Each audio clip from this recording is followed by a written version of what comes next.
An ongoing shortage of air traffic controllers has led to delays at some Canadian airports. Transport Canada addressed the issue in a statement today.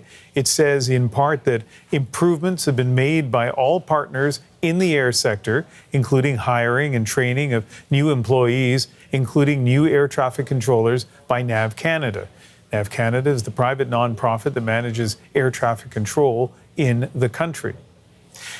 So this comes after an Air Canada pilot vented his frustrations on a weekend flight. Speaking to passengers over the intercom, he accused NAV Canada of intentionally tamping down on new recruits in order to keep overtime for air traffic controllers high.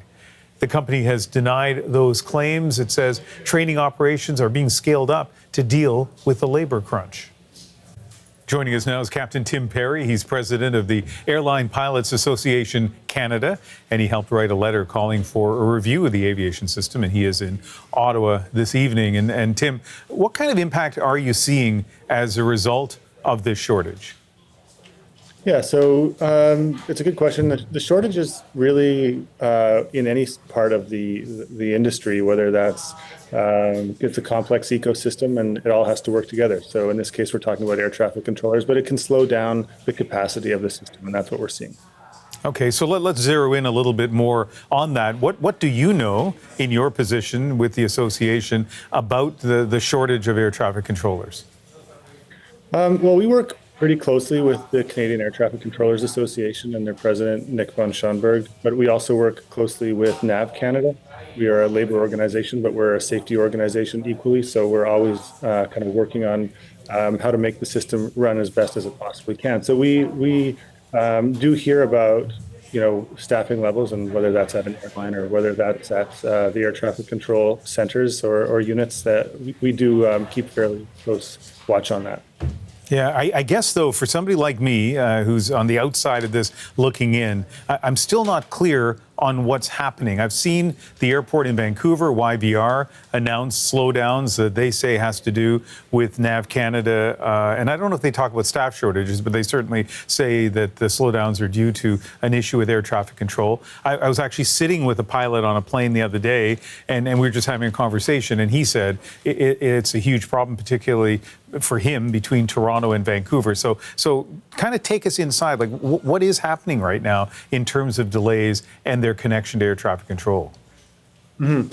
Well, as I mentioned earlier, the aviation system is fairly complex. So it's really important not to be finger pointing at a air traffic control or unit or anything in particular. But I think that we all have, realized, collectively that the air traffic control system is operating at a somewhat, reduced capacity.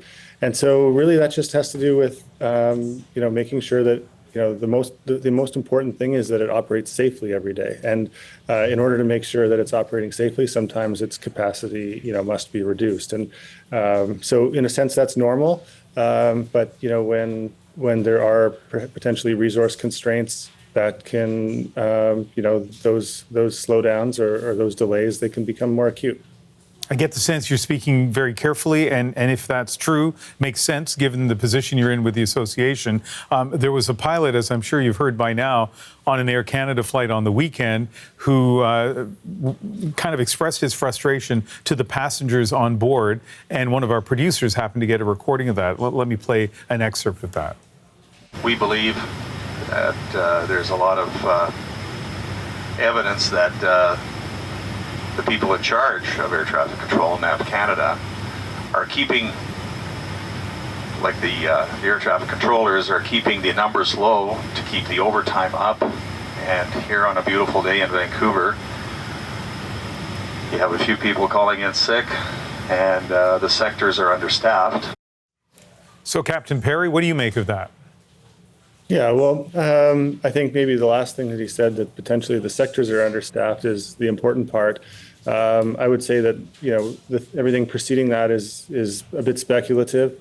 Look, we've all heard that narrative before, and I think it's not particular. Our job is to make sure not just that the public has the, good information, that our members do too. And, in my opinion, that's a bit of an expression of frustration. And look, your travel environment is our working environment. So it's understandable that some frustration would be felt. I don't think that there is an entity to blame here. If there's a reduced capacity because there was fewer people available on that particular day, and we know they're strained for resources and staff resources. I mean, that's all possible. But I don't believe, and I think I can say emphatically that it's not a case of anything or anybody acting deliberately in that way. Yeah, I mean, for sure, I've heard from everybody, and I think you said it as well. The system is safe, but there's frustration out there. Tim, you know that, and I just wonder, how do we get rid of the delays?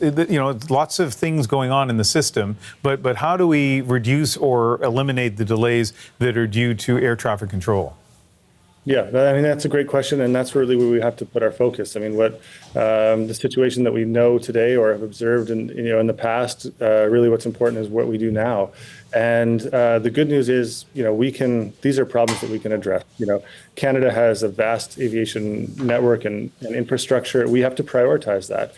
We have to make sure that investments are made, top to bottom, and it is complex. The bad news is that it takes time, actually. Once these investments start to flow, and whether that's from NAV Canada or other elements or aspects of the parts of the industry, I mean, they all take time in order to bear out. So, the best time to do that would have been yesterday, but the next best time is today.